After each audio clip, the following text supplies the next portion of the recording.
This is a tutorial discussing how history matters in political science. Of course, history matters.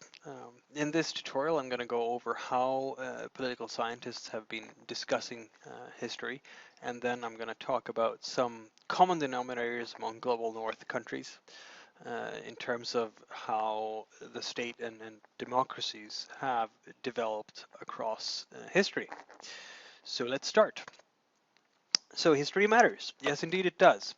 Elected politicians can't really start with a clean slate. They have to work with institutions and programs and decisions that have been made by previous leaders, and that's the most immediate and obvious thing we can say about history.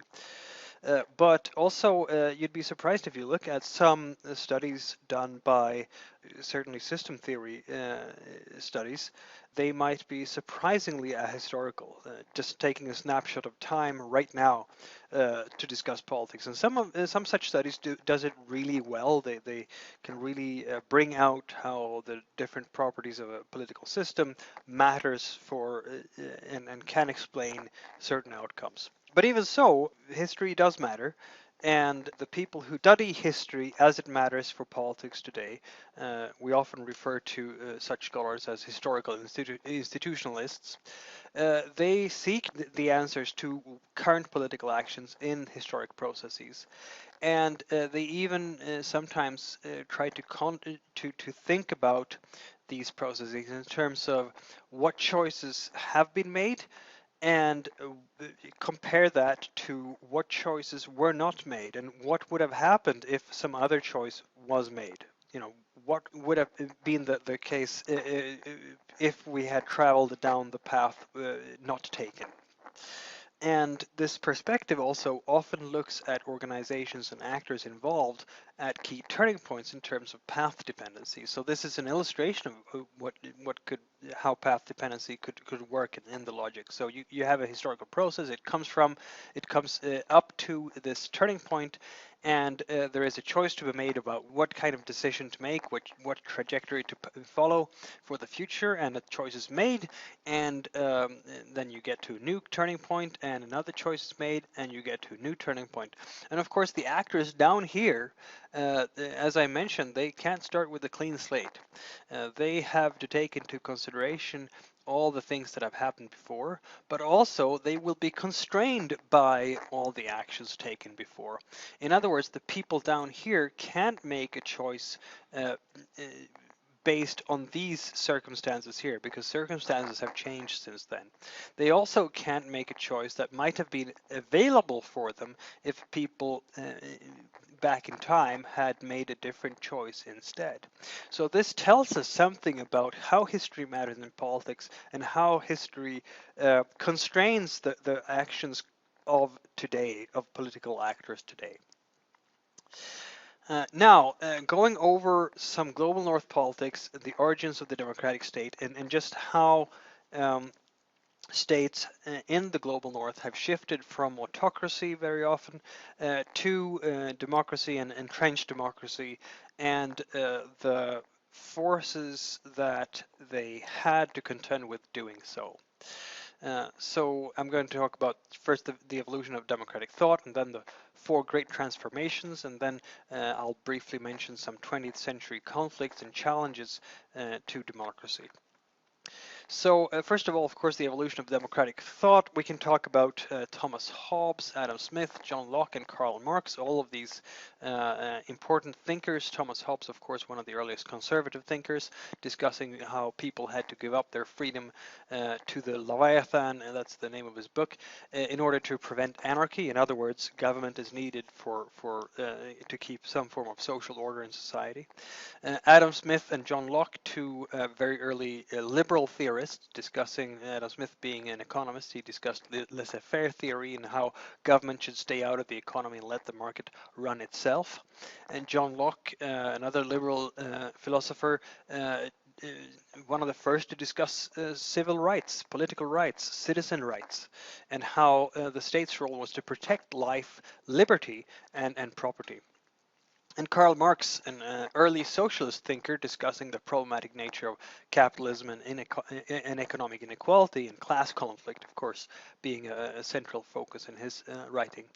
Uh, what's interesting with presenting thinkers like this in a discussion about the evolution of democratic thought and evolution of democracy is that once these thoughts are out there and being debated in public space, you can't undo them. So if we go back to this graph, once these thoughts come out there, you can't unthink them. So when someone has argued that maybe citizens should have rights, maybe there is a problem in the economic system with how we're doing things, you can't unthink that. People will start picking up on these thoughts, they will get inspired by them, and they will start making demands based on them. And so here is these thinkers that were actually founders of three of the greatest ideologies that are still mattering for politics today: conservatism, liberalism, and socialism. They can't be unthought. They're out there, they're going to shape politics, they're going to shape how people think about the role of between state and citizen, and how people mobilize to change society in accordance with these ideas. And of course, that's exactly what happened in the global north. These thoughts filtered out to people, and people started acting on them. So in the development of democracy, there were four great transformations that the political community as a whole had to cope with in order for democracy to become entrenched. And I'll go through each of these four. So first we can talk about the creation of the nation and the state. And this is really about forming a political community, but also the infrastructure of the modern state in terms of its public administration, bureaucratic capacity. And often this is actually driven by the state. If we look at forming a political community, it's often driven by the state adopting symbols like a flag, a currency, national standards, and so on. So it's not just a way of having a shared culture, it's also a way that the state, by creating certain boundaries, separates some people from others. The people who live in Detroit are Americans, the people who live in Windsor are Canadians. And even though the people living in Windsor live closer to the people living in Detroit than they do to the people living in Edmonton, they still share with the people living in Edmonton that they're Canadians. So this has to do with forming a political community and what is the role of the state in that. What's interesting here also is that if we go back in time here, we're looking at European countries, some with centuries of existence. Before democracy, the state legitimized itself by simply either appealing to a higher entity, in other words, the king would say that I'm king as by the grace of God, or by simply using force of arms and suppressing any dissent. In a democratic society, that's no longer possible. But the nation as a political community can legitimize the existence of the state as the vehicle to express the will of the political community, the will of the citizens, if you will. So why is the state there? Well, because we form a nation. That was very much a rationale, a way to legitimize the state when and when autocracy were challenged. You would hear this kind of discussion to legitimize the state after, say, the French Revolution, for example. And that's a different form of legitimacy than you would have had in pre-democratic regimes. Now, there are still some problems with the nation and so on, and we'll get to that when we discuss collective identities in a different video. But for now, this creation of nation and state meant that the state had to fundamentally change the way it related to people living within its administrative territory, because they used to be subjects of a monarch, and they, through the introduction of democracy, they instead became citizens. And that's a quite fundamental change. Another issue that had to be dealt with in some way was the role of religion in society and government. And of course, in a pre-democratic society, states would often suppress minority religions. There would be one main dominant religion, and at the best of cases, other religions would be tolerated. In less tolerant states would actively persecute minorities. But of course, with the rise of democracy, then you'd have to reconcile democratic principles of freedom of religion with these past conflicts in many cases, which meant that you had to go from toleration to acceptance and even respect and so on, which is also a fundamental change in how you relate, and also the notion that the state should be secular, which is of course an idea that is even now contested in among some groups in a political community, but certainly an idea that's gaining strength. Speaking of democracy, democracy has not simply been entrenched overnight. It's been a long process of strengthening democratic institutions in the global north, and I'm thinking now particularly about how parliaments, for instance, were gaining strength during the 19th century while monarchs were losing it. And also the emergence of previously disenfranchised groups that were demanding their full rights as citizens. Women, ethnic and religious and racial minorities, people with disabilities, aboriginals, sexual minorities, and so on. So in other words, if you start speaking like John Locke and say that we're all equal and people should have equal rights as citizens, then there is this chance that people will take that seriously.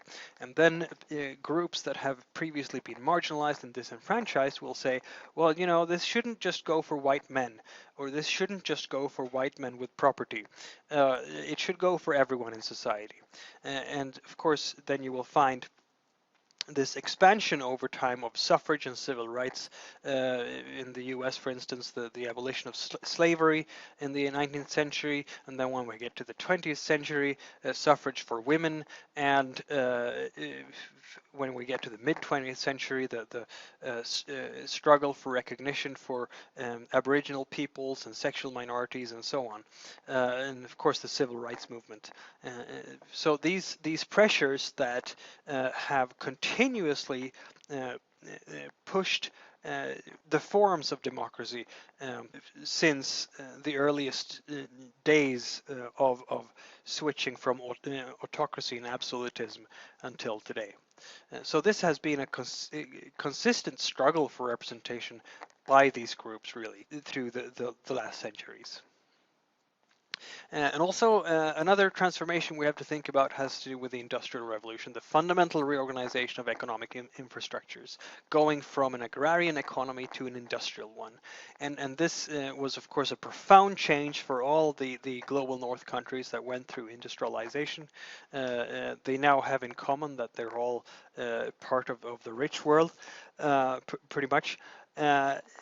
But even so, the issue of economic structures and reorganization has really re-emerged in the past decades with the advent of globalization, moving from an industrial to a post-industrial economy, and the intense discussions and debates about whether that has been a good or a bad thing on the whole. And if we look at the 20th century conflicts, of course, you'd think that some people might say that, well, in most countries in the global north, there was democracy in the early 20th century, and women had suffrage, and all men had suffrage as well. So done. Not quite so. Some countries have experienced cleavages that made their paths to democracy more difficult, and even reversals in the path towards democracy. And by cleavages, I'm talking here about conflicts based on class or race or gender that sometimes have become really tumultuous in some cases in some countries. But also, if you look at a map of Europe in 1938, you will find that it was definitely not the case that democracy was the obvious historical winner. You had democratic countries being the UK, France, the Benelux countries, the Nordic countries, but otherwise you had in Central Europe, you had fascism in Germany, in Italy, in Spain.